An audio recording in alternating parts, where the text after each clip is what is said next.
Hey guys, we're back for another episode. Today we're actually talking about community.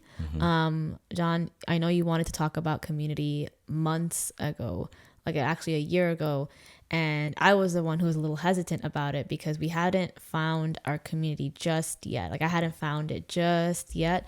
But in the past few months, we actually have found a lot of community. So we've both been really inspired to talk about what community looks like, especially when it comes to the Christian faith. Yeah.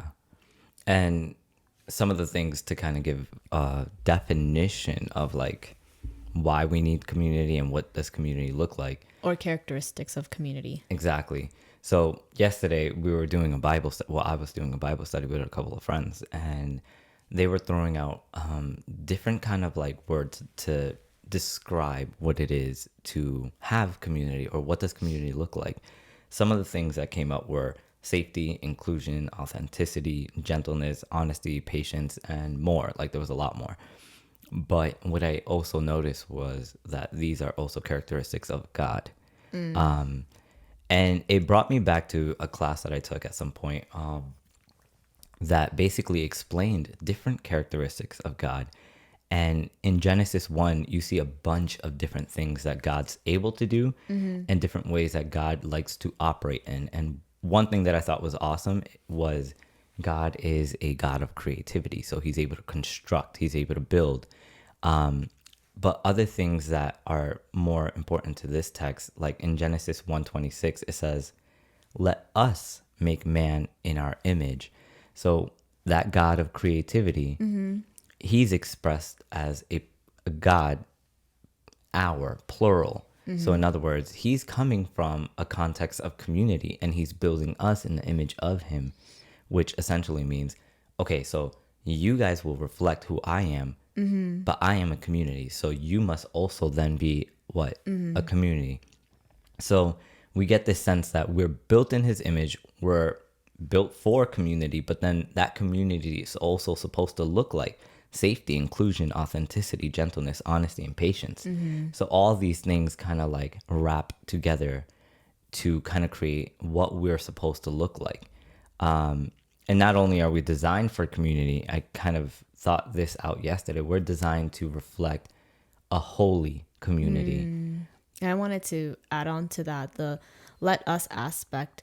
And when it comes to us, like we don't think about it. Like when I read it, I don't necessarily, like the first thing that comes up isn't community for some reason. But then when you laid it out, it was the whole let us. So us, what does God mean by that? It's the Holy Trinity. It's the Holy Spirit, Jesus, and the Father. They're one. They have a relationship with each other, and they're embodying this love, right? And so that's what we have to embody is like all these different characteristics of God, and that relational aspect of God with each other In unity. Yeah, exactly. One supporting evidence for this, I know this is getting like mad exegetical, not really, but Genesis 2:18 says, "It is not good for man to be alone."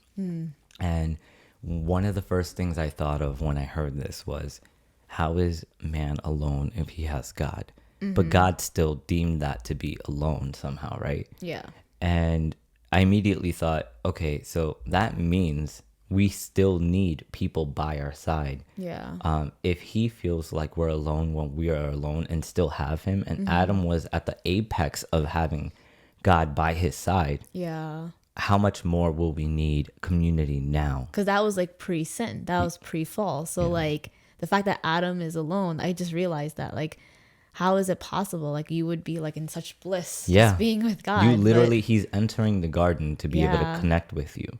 And I think people think too much about marriage when it comes to that. Definitely it's about marriage too, Yes. but it's just about, you need people who are who are like you, like-minded like you, and we are supposed to be in the likeness of his image, right? And so if we are all in the likeness of God's image, right, then we are also able to be in the we're like-minded, let's say, and we embody those, back to the first point, the characteristics, and then we could start creating that relationship and embodying God. Yeah. And okay, so like this is something you mentioned. You said the verse leads on to say, so Genesis 2:18, it leads on to say, and multiply. So Yeah. it's not necessarily just about marriage. It is obviously like the context here is marriage. Yeah. But it is also community. Yeah. It is literally civilization, humanity. It's larger than what we're giving it credit for Yeah. most times. But we need to be able to accept and understand, okay, so God created us in a specific capacity. And if we don't live that out, so like, for instance, just one real quick example, I used to feel like, okay, it's just God and me. And like, what's interesting, it was easy for me to shun certain people out of my life. And don't get me wrong, there's certain times where you need to create boundaries and get away from people and distance and be able to heal. There's also moments where, like, just like Jesus, and I think I mentioned this already, he had to take time to himself to be able to pray to the Father, right? Yeah. So there are moments where you need to get that space.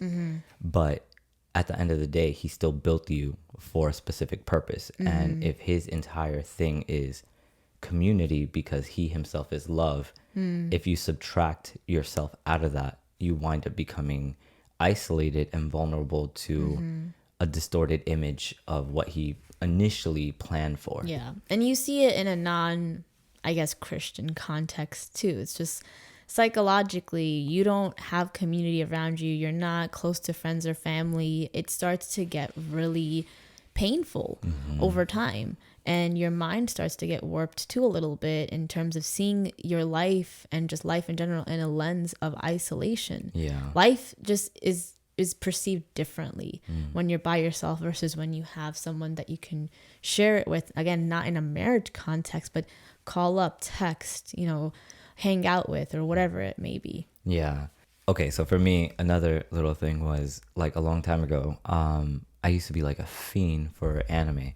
And don't get me wrong, I'm still like low key into anime, but watching it by yourself all the time, binging through everything Netflix had available, I actually thought, wow, this feels amazing, but only when the episode lasted a certain point. But once it was cut off, I felt even more lonely than previously. Yeah. So it was almost like I was trying to make up a community through these narratives and seeing myself in it without really understanding it. It took me a while to be able to understand what was going on there, but it just goes to show when we don't have community, we try to insert ourselves into some type of narrative so that we can build out a community. That's how you know that we're meant for it, because our hearts are always longing for it. Yeah. So when I think about community, one thing that I think about is the adoption of your family in Christ. And a lot of people have been telling me this verse in Matthew 12:49. John, can you read it really quickly? Yeah. So it says, while Jesus was still talking to the crowd, his mother and brothers stood outside wanting to speak to him. Someone told him, your mother and brothers are outside wanting to speak to you. He replied to him, who is my mother and who are my brothers? Pointing to his disciples, he said, here are my mother and my brothers. For whoever does the will of my Father in heaven is my brother and sister and mother. So one thing that I think about when I read that verse is that when you accept Christ, right, as Lord, and as the truth, then you're also getting adopted into a family of like-minded believers who also believe that Jesus is love and he's the truth and he is the way to salvation. And so you're basically getting into a community of people who are like-minded, who have the same values, same belief system, things like that. And oftentimes, and I'll talk about that in a second, but when we come into the faith, right? Some of us lose our friends. Some of us lose our family. Some of us start doing things that might seem weird. Like you're going to church now on weekends and like your friends are like, what are you doing? Or now you're no longer wanting to go out Friday nights or Saturday nights because, you're going to Bible studies or midweek, Wednesday or Tuesday, whenever you guys go to Bible study. It's like that type of stuff. So you're starting to embody this, basically God's people, and you're starting to gravitate towards them. And as you gravitate towards them, you lose some people. And it's unfortunate. It's hard sometimes. Some people lose a lot in terms of family and friends. Some people kind of like, have to transition a little bit out of it. Yeah. But the reason why even Jesus is saying that is because when you take on this faith, you need people around you, and he knows that. You need people who accept these values too, so that you can help each other out. You can persevere through this together. Amen. So this is kind of to piggyback off of what Anam was mentioning. Yes, like-minded, but we are all still different, right? So even if you join the body of believers, right? Often I've seen, including myself, people be ostracized because they look too different. But one verse that stood out to me in the midst of all of this, and I feel God led me to it, was 1 John 4:15. It says, if anyone acknowledges that Jesus is the Son of God, God lives in them and they in God. And that makes me immediately think, why do we get so caught up on things that aren't necessarily salvific? So it brings to mind a situation that I saw where an individual was baptized into the church, right? And this happens all over the place. But the point is, he got baptized, and immediately after, he put all his rings back on. And people in different denominations and such have different things from person to person, values on like jewelry, right? Yep. And just even like sneaker culture and a bunch of different things. But this individual just gave his life to God and literally he came from a really, really, really tough situation. Yeah. And the first thing that one of the people mentioned was, I mean, did we give him enough Bible study? Oh my goodness. Does he know that he's not supposed to be wearing certain things? And I mean, was he really ready for it, or was this too premature? And I'm like, this is not. These are the conversations we're having. It's not like, bro, I want to get to know you. I want to understand you better. I want to be able to support you in any and all capacities. It's, oh, you're already doing it wrong. Community, as I mentioned before, is a place of safety. Yeah. For sure, there's progression and growth in different capacities. I'm not sure if that's even one of them, but anyways, my point is, we are too quick to be tempered or ill-tempered and judgmental and hyper concerned about how other individuals dress, how they speak, what they look like, and it becomes a very exclusive niche club. That is not even the image that God is giving us or Jesus is giving us through this. It literally just says, if you accept me, then you are in me. So just that, my main point there is, don't get caught up on the small things. If you are in the body of believers, even if the person isn't, let's say, because there's this one thing that I did want to mention in regards to foreigners, people who aren't in the body of believers. Yeah. In Exodus 23:9, it says, you shall not oppress the sojourner. Can't pronounce that correctly. So foreigner. You know the heart of the foreigner, for you were also a foreigner in the land of Egypt. Obviously, that's within a specific context, but there's several other verses that express you yourself are a foreigner. Don't get it twisted and believe that this is all you're doing. The blood of Christ is on you, and that's why you're allowed into the kingdom. Has nothing to do with how good you are. The adoption. So same way that your brother was adopted and you were adopted, that foreigner that's wearing the rings that you're so triggered about, guess what? They accepted Christ too. So they're adopted just as much as you are. Yeah. So the next aspect I want to talk about, which relates to your point, is the whole broken in community, healed in community. So the reason why it's hard for me, or it was going to be hard for me to talk about communities, because when I converted to the faith, and I'm going to over time share my story as I feel comfortable and as God tells me to. But when I first came into, Christianity and got baptized, I prayed for community like heavily, because I was losing a lot. Like I was losing a lot of my old community, and to be able to do this. And so when I got baptized, I didn't necessarily get the community that I needed or wanted to heal. And so as soon as I got baptized, like it's like church hurt right there. And it was hard, and I just had to struggle with it a lot. And we had one friend who was awesome and helped me through so much, but she can't replace community. That's one person, right? You're one person. You can't replace a whole community, a whole church, right?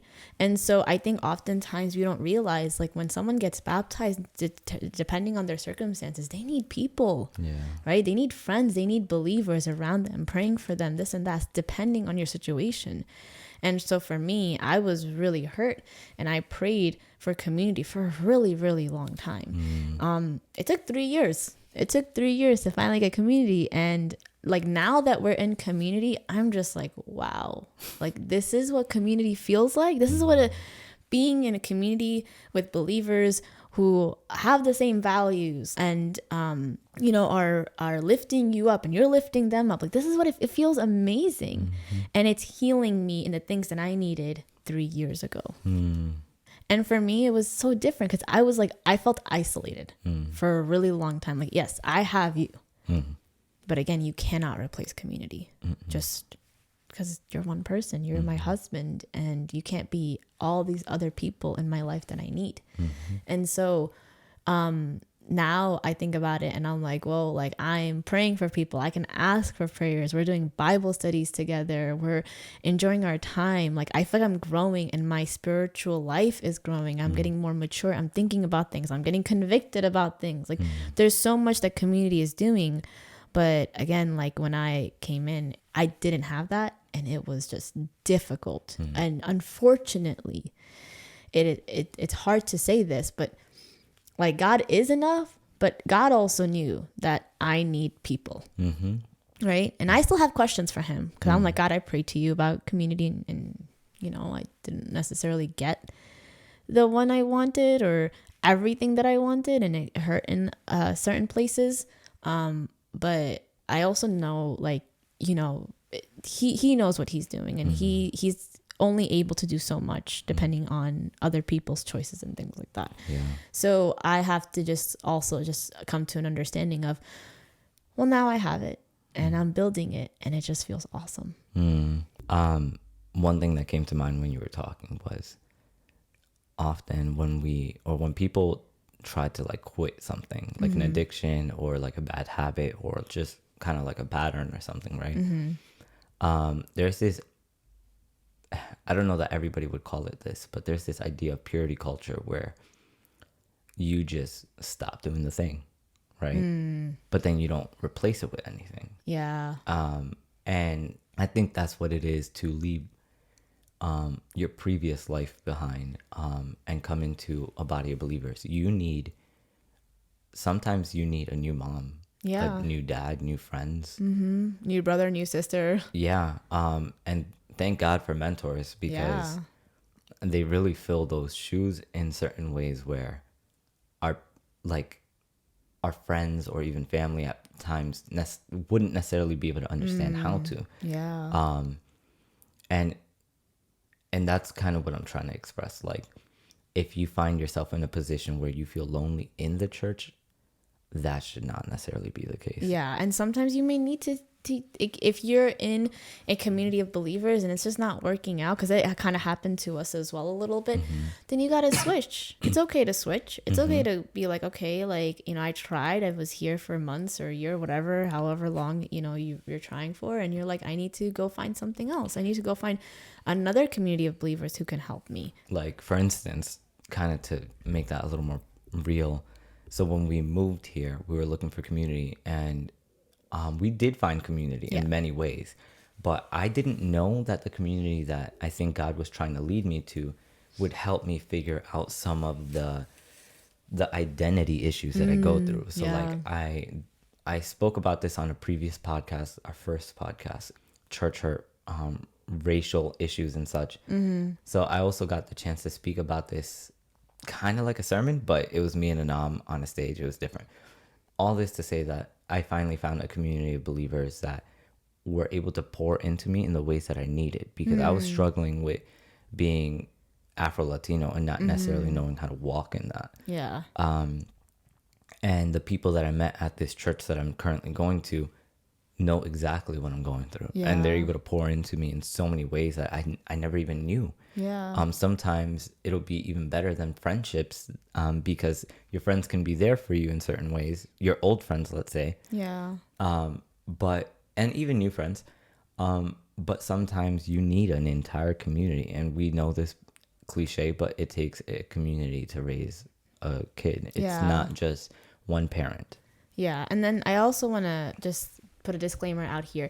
You're not just getting community so they could like keep feeding into you. Like they No. could like keep feeding you. They could keep pouring into you. The thing that you have to also understand, it's a symbiotic relationship. You have to pour out too. And so one thing that I realized was how it's like a good balanced community is if you're getting poured into and if you're able to pour back in, right? And you So want to. yeah, and so for us, like prior, like let's say a year ago, we were pouring a lot out and we weren't necessarily feeling poured into, and so they kind of felt this imbalance, and there was no one's fault. Like sometimes just things aren't compatible, and that is okay to walk away from certain things. It just didn't work. It's not like a puzzle, it's like a puzzle. It just didn't fit together. And not to take it personally. Yeah, and so we went to another church, found community there, and so many people poured into us that now we're wanting to pour back out. So that's a good gauge of like, do you want to pour back out into community because you're feeling so like say protected, lifted up, all this stuff that you want to also do that for others. And that's what I'm going through now of like, I feel this, wow, like I want to do this for people. I want to be there for people. I want to do Bible studies with people. I want to host stuff for, for Bible studies, things like that. And it's showing me like this is what it's about. You're there for one another. When someone's not doing well, you lift them up. When you're not doing well, you can depend on that community, ask for prayers, ask them to come over, things like that. And that way you can all just keep edifying each other. And I guess a great way to kind of like, you've already said it best, but to add a bow to it, you know that it's yours, or like it's a place that you belong because you're walking in the design God made you to be. Yeah. You now all of a sudden want to pour back out. Like it's not like pulling teeth. It's not like, oh, I have to go here. Like, oh snap, I can't wait. I can't wait to get here. And it takes discernment sometimes, because sometimes you'll feel like this is the church for me, but then you'll notice little things of, okay, but why am I not as excited? Like I'm seeing myself in a place now where the way, this is crazy, but you mentioned broken in community, healed in community. Yeah. A good friend of ours explained that to us a long time ago. And what I've been recently understanding and taking from it is I was broken in a specific context, Yeah. in a very specific community. And I almost started to grow this kind of like defense mechanism of, oh, I might get hurt again because the people that look like those people or acted like those people, or the people who thought or experienced Christianity like those people are back in my life. But what God was trying to essentially do was, guess what? They're different. Yeah. They can look, sound, theologically rationalize things the same way and still show up differently. And now you're not having to put up a guard. You're not defensive. You're not expecting those things to happen again. And that's how you know you're healing. Yeah. Because these things, like you're not scared anymore No. as much. Like you're like giving it time, but you're like, oh, wow, I don't have to be scared of this and I don't have to be scared of that. And I can Exactly. show up as myself and not have to put up a facade or, pretend like to be someone that I'm not. And it's happening progressively. Like I'm not like jumping into the water, because sometimes I'm like I still have my fears of rejection even. And I'm like, do I want to put myself out there? Sometimes my like, it's funny that people are showing themselves to be so safe that I don't even have the language to, I guess, cohesively make that friendship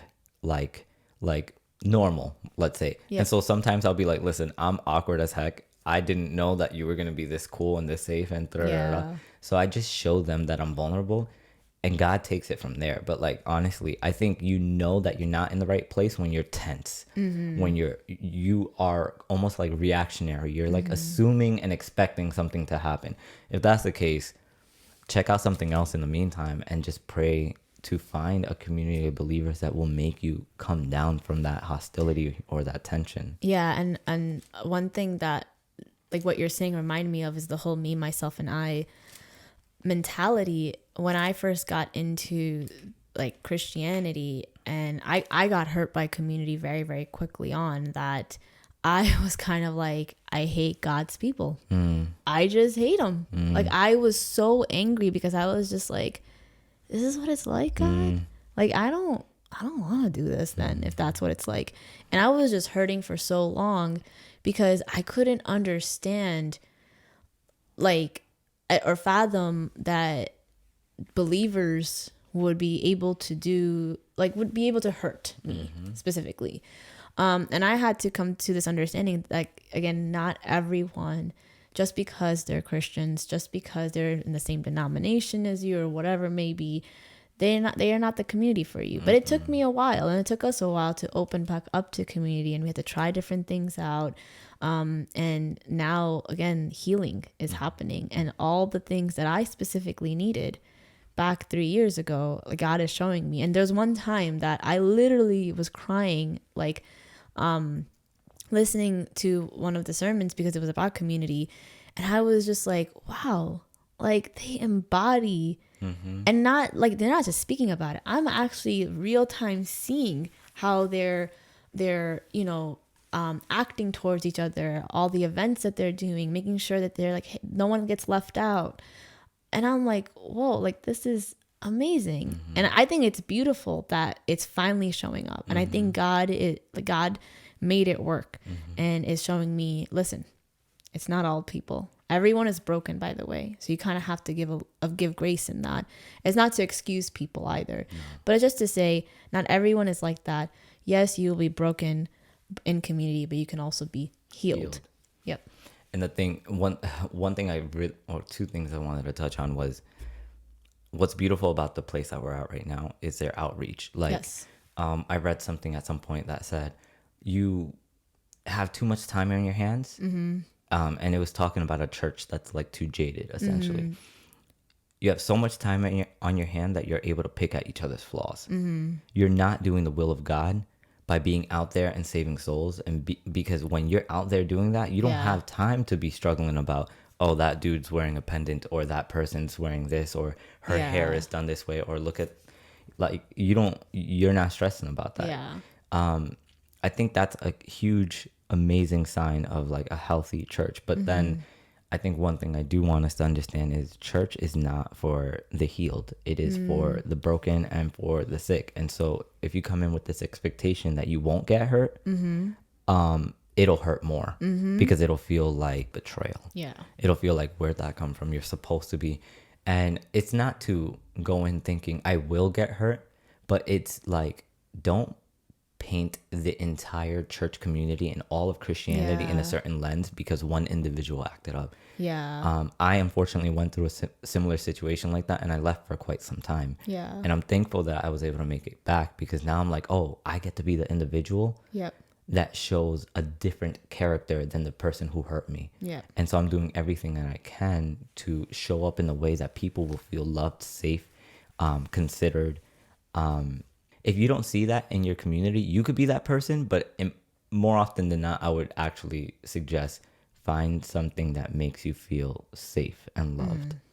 And the last point that I have on my end about community is accountability. You hear this concept of accountability partners, and I feel like your community that you're feeling really like this is your community, and they're your accountability partners. So, like, for instance, doing Bible studies with them, but then also like having game nights, doing scheduling stuff for planning stuff on Friday nights, Saturday nights, things like that. Because especially for people who are coming in and their life was so different prior to Christianity, like, make sure that you're around your community and you're doing those stuff so you don't feel that FOMO on those days, on those nights that you used to go out, let's say. And then you regress.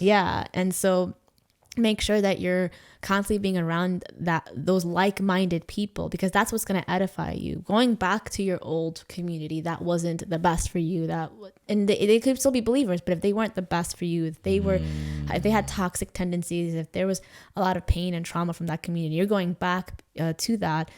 you're going to get even more hurt, and you're going to start embodying that pain again. But if you're going into this new community that you're starting to be in, you know, if you guys don't have Bible studies or Friday night events or Saturdays, speak up, talk about it, say, hey, like, does everyone want to go do bowling on like a Saturday night, or does anyone want to do a Bible study on Friday night or whatever? Because it's something to do to kind of replace that, the whole replacement thing, right? There's a book that I was reading about habits, and how we can adopt healthy habits is by rewarding yourself, right? The same way that you reward yourself for the unhealthy habits, you have to reward yourself for the healthy habits, because that's how your mind is going to be like, okay, I want to continue, let's say, exercising or whatever. So you have to reward yourself with those healthy habits. Let's say you're so used to you're so used to doing stuff Friday nights, Saturday nights, whatever. Then do stuff Friday nights, Saturday nights, but just Bible oriented or around Christian people or whatever. Friends. Yeah.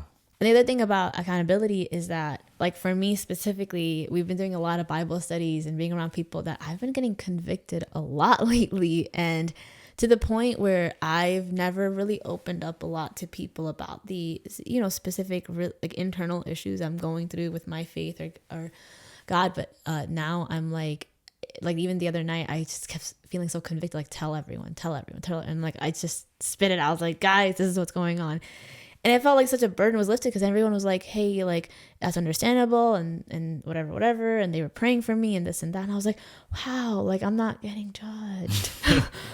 Like, and like, if anything, I felt inspired that even after that, I was just like, you know what? Like, I should be trying in this way. Like, it's just a support system. And when you don't look at it in a Christian context, like, everyone has a support system. There's a support system for alcoholics. Anonymous. There's a support system for even like kind of getting over lust issues or pornography. Support system for eating disorders, right? There's a support system for your faith. And that's where I think the spiritual maturity rises, because now, like, you're pouring out, other people are pouring out into you, and you're just growing together. And then now let's say you'll see someone who was in your position, like, let's say you a year ago, and now you're able to help them. It's just constant pouring out because you're being poured into.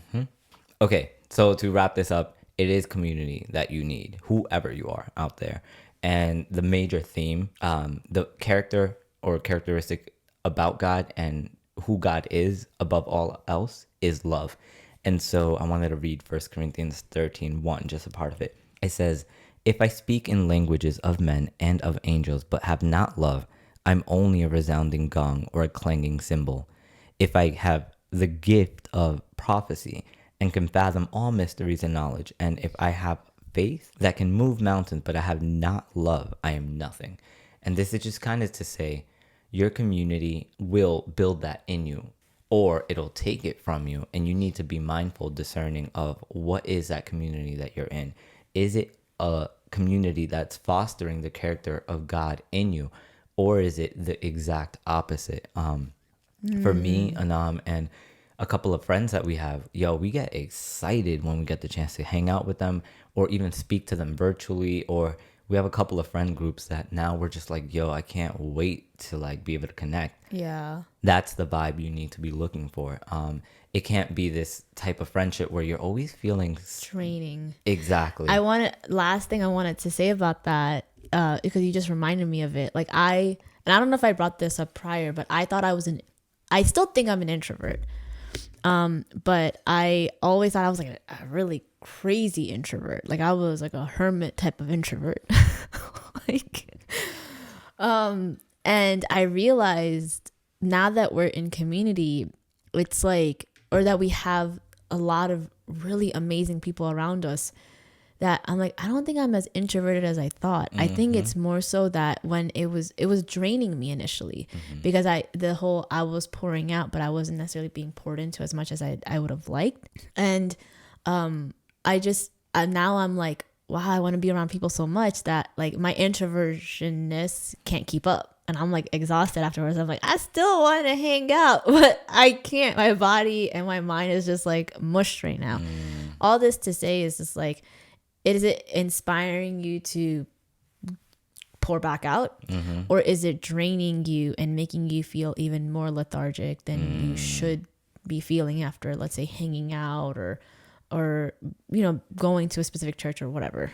So if you guys are having a hard time finding community, like, please know you're not alone. It's something that me and John had to go through. So feel free to reach out to us, email us, hit us up on Instagram, or comment on our YouTube video. And we'll pray for you because we know it's hard. It is difficult. So again, we'll be praying for you.